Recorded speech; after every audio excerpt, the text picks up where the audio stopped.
Hello folks, welcome back, part 3. So welcome. This is the filter which I've managed to get out. As you can see, all of that which I suspected was from the blanket or mattress that was inside. We can now start to get rid of all of this out of the filter. This is what blocks your water circulating in the machine.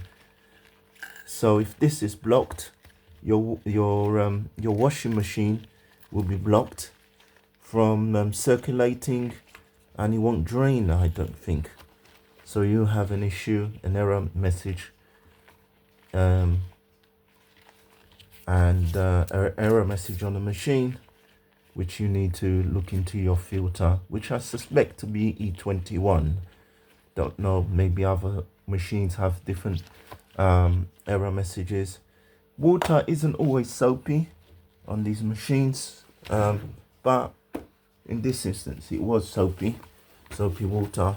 So if we look on here, we'll see,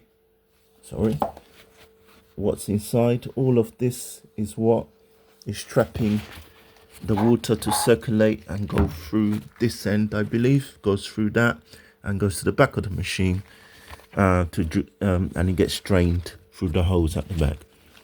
However, what I'm going to do, I'm going to put my finger in there and try and get that stuff out.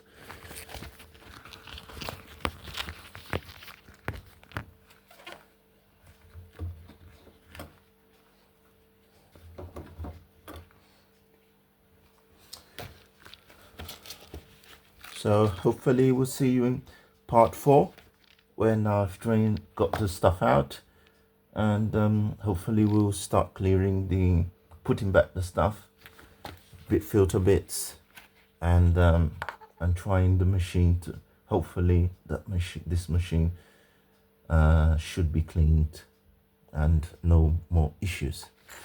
Thank you very much. Stay tuned.